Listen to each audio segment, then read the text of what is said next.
Paul എഴുതിയ ശാന്തതയുടെ താക്കോൽ എന്ന് പറഞ്ഞൊരു ബുക്കുണ്ടല്ലോ.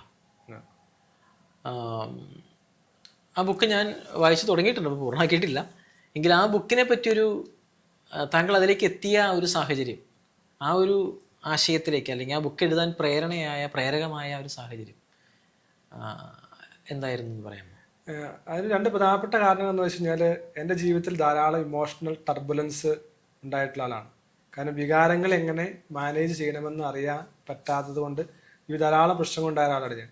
അപ്പം അങ്ങനെ അന്വേഷിച്ച് പോയപ്പോഴാണ് ഞാൻ ഡാനിയൽ ഗോൾമാൻ്റെ ഇമോഷണൽ ഇൻ്റലിജൻസ് എന്ന് പറയുന്ന ലോക പ്രശസ്തമായ പുസ്തകം വായിക്കാനിടയായത്. അപ്പോൾ ആ പുസ്തകത്തെക്കുറിച്ച് ഞാൻ പല പ്രാവശ്യം എൻ്റെ യൂട്യൂബ് വീഡിയോയിൽ സംസാരിക്കുകയും അതിൽ ഞാൻ പറയുകയും ചെയ്യാറുണ്ട്. അപ്പോൾ എൻ്റെ ഒരു സബ്സ്ക്രൈബർ അമീർ, അദ്ദേഹം വിളിച്ചിട്ട് പറഞ്ഞു, എനിക്ക് ഡാനിയൽ ഗോൾമാൻ്റെ ഇമോഷണൽ ഇൻ്റലിജൻസ് എന്ന പുസ്തകത്തെ ഒന്ന് ട്രാൻസ്ലേറ്റ് ചെയ്ത് തരാൻ സാധിക്കും. അപ്പോൾ അവിടെ നിന്നാണ് ഞാൻ ആലോചിക്കുന്നത് പുസ്തകത്തെക്കുറിച്ച് എഴുതാൻ. അപ്പോൾ അങ്ങനെ ഞാൻ ഈ വിഷയത്തെക്കുറിച്ച് വീണ്ടും പഠിക്കുകയും എൻ്റെ ജീവിത അനുഭവങ്ങളിൽ ഞാൻ പല എക്സ്പെരിമെൻറ്റ് നടത്തുകയും ചെയ്തു. എങ്ങനെയാണ് നമുക്ക് നമ്മുടെ വികാരങ്ങൾ നിയന്ത്രിക്കുവാൻ സാധിക്കുക? പലപ്പോഴും നമുക്ക് നമ്മുടെ ദേഷ്യം, സങ്കടം, ആഗ്രഹം, കാമം ഇതൊന്നും നിയന്ത്രിക്കാൻ കഴിയാത്തതുകൊണ്ടാണ് വലിയ പ്രശ്നങ്ങൾ ഉണ്ടാകുന്നത്.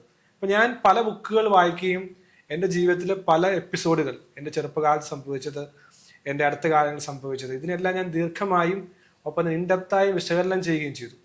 അതിനകത്ത് ഞാൻ മനസ്സിലാക്കിയ കാര്യങ്ങളുടെ എസൻസ് ആയിട്ട് എഴുതിയ മനോഹരമായ പുസ്തകം തന്നെയാണ്. ധാരാളം കോപ്പികൾ വിറ്റുപോയിട്ടുള്ള പുസ്തകമാണ് ശാന്തിയുടെ താക്കോൽ. എങ്ങനെയാണ് നമ്മുടെ വികാരങ്ങൾ നിയന്ത്രിച്ചുകൊണ്ട് വിജയത്തിലേക്ക് പോകുവാൻ സാധിക്കുക? കാരണം നിരവധി ആളുകൾ അവരുടെ ജീവിതത്തിൽ വലിയ പരാജയം നേരിട്ടിട്ടുണ്ട്. കാരണം അവരുടെ ദേഷ്യം കൊണ്ട്, അല്ലെങ്കിൽ കാമം കൊണ്ട്, അല്ലെങ്കിൽ അത്യാഗ്രഹം കൊണ്ടൊക്കെ ഒത്തിരി പ്രശ്നങ്ങൾ ഉണ്ടായിട്ടുണ്ട്. ഈ പുസ്തകത്തിൽ ആരംഭിക്കുന്നതെന്ന് വെച്ച് കഴിഞ്ഞാൽ എന്തുകൊണ്ടാണ് നാം നമ്മുടെ ഇമോഷൻസിനെ നിയന്ത്രിക്കാൻ കഴിയാതെ പോകുന്നത്?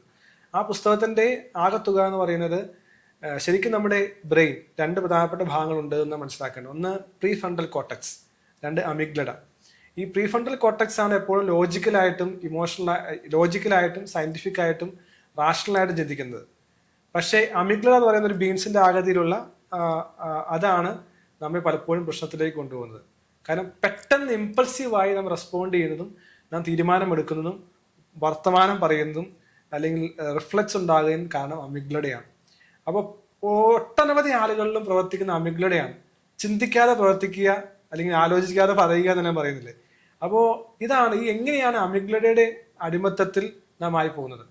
പെട്ടെന്ന് ഉത്തരം പറയുന്നത് വഴി ഉണ്ടാകുന്ന പ്രശ്നം, പെട്ടെന്ന് പ്രതികരിക്കുന്ന വഴി ഉണ്ടാകുന്ന പ്രശ്നം. എന്നാൽ ഇതിനെ എങ്ങനെ ഒന്ന് പോസ് ചെയ്ത ശേഷം നമ്മുടെ പ്രീഫ്രണ്ടൽ കോർട്ടക്സിലേക്ക് വിട്ട് ലോജിക്കലി ചിന്തിച്ച് യഥാർത്ഥത്തിൽ പെരുമാറുവാൻ സാധിക്കുക. ഇത് വളരെ അത്യാവശ്യം കാര്യം. കാരണം നമ്മുടെ ഫാമിലി ലൈഫിലാണെങ്കിലും, കോർപ്പറേറ്റ് വേൾഡിലാണെങ്കിലും, കുടുംബജീവിതത്തിലാണെങ്കിലും, സമൂഹത്തിലാണെങ്കിലും നമ്മുടെ വികാരങ്ങളെ പ്രോപ്പറായിട്ട് നമ്മൾ ഹാൻഡിൽ ചെയ്യാൻ സാധിക്കണം.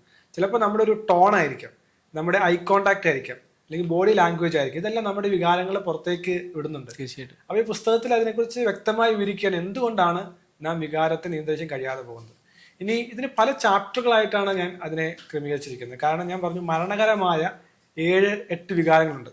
ചില വികാരങ്ങൾ നമുക്ക് മരണത്തിലേക്ക് നയിക്കും. മരണം എന്ന് പറഞ്ഞു കഴിഞ്ഞാൽ ചിലപ്പോൾ നമ്മുടെ പേര് നഷ്ടപ്പെടുന്നതായിരിക്കാം, ചിലത് സമ്പത്ത് നഷ്ടപ്പെടുന്നതായിരിക്കാം, ചിലത് നമ്മുടെ ആരോഗ്യം നഷ്ടപ്പെടുന്നതായിരിക്കാം. അപ്പോൾ അതിപ്പോൾ കാമം, ചിലപ്പോൾ നമ്മുടെ പേര് നഷ്ടപ്പെടുത്താം, അല്ലെങ്കിൽ ഗാംബ്ലിംഗ് നമ്മുടെ പണം നഷ്ടപ്പെടുത്താം, അല്ലെങ്കിൽ മദ്യപാനം നമ്മുടെ ആരോഗ്യം നഷ്ടപ്പെടുത്താം. ഇങ്ങനെ മരണകരമായ അസൂയ, അത്യാഗ്രഹം, കാമം, ഇങ്ങനത്തെ 7 മരണകരമായ വികാരങ്ങളെ എങ്ങനെയാണ് കീഴ്പ്പെടുത്തേണ്ടതെന്നുള്ള ഒരു ആശയം പുസ്തകത്തിൽ പറയുന്നുണ്ട്. അതിൻ്റെ പ്രത്യേകത എന്താണെന്ന് വെച്ച് കഴിഞ്ഞാൽ എല്ലാ ചാപ്റ്ററുകളും എൻ്റെ ജീവിതത്തിൻ്റെ അനുഭവത്തെ ഒരു എക്സാമ്പിൾ ആയിക്കൊണ്ട്, ഇങ്ങനെ ഒരു അനുഭവം എൻ്റെ ജീവിതത്തിൽ ഉണ്ടായി, ഞാൻ എങ്ങനെയാണ് അതിനെ മറികടന്നത്, അതിന് യഥാർത്ഥത്തിൽ നമുക്ക് നമ്മുടെ ജീവിതത്തിൽ ഇപ്പം അസൂയ, എൻ്റെ സുഹൃത്ത് നല്ല ജോലി കിട്ടിയാൽ, സമ്പന്നനായി കഴിഞ്ഞാൽ, നന്നായി കഴിഞ്ഞാൽ നമുക്ക് അസൂയ ഉണ്ടാവും. അത് മരണകരമായ ഒരു വികാരമാണ്. തീർച്ചയായിട്ടും. അതല്ലെങ്കിൽ അത്യാഗ്രഹം, എനിക്ക് അർഹിക്കുന്നതിനേക്കാൾ കൂടുതൽ വേണം, നേടണം, അത് വളരെ ഒരു പ്രധാനപ്പെട്ട ഒരു വിഷയമാണ്. അപ്പോൾ ഈ ഇമോഷണൽ ഇൻ്റലിജൻസ് എന്ന് പറയുന്നത് നമ്മുടെ സ്റ്റിമുലസിനും റെസ്പോൺസിനും ഇടയിലുള്ള ഒരു പോസാണെന്ന് പറയും. ഒരു സ്റ്റിമുലസ് ചിലപ്പോൾ വഴക്ക് പറഞ്ഞായിരിക്കാം, ചീത്ത വിളിച്ചായിരിക്കാം, കുറ്റം പറഞ്ഞായിരിക്കാം, വേണമെങ്കിൽ നമുക്ക് ഇമ്മീഡിയറ്റ്ലി റെസ്പോണ്ട് ചെയ്യാം.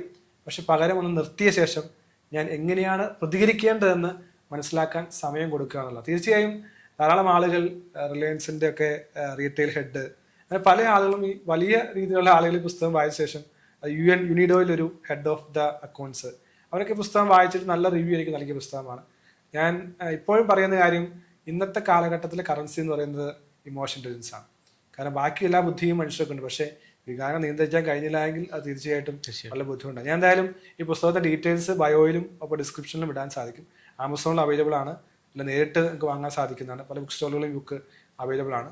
തീർച്ചയായും ആൾക്ക് വായിക്കുകയാണെങ്കിൽ വളരെയധികം മാറ്റം ഉണ്ടാക്കാൻ സാധിക്കുന്ന പുസ്തകമാണ്.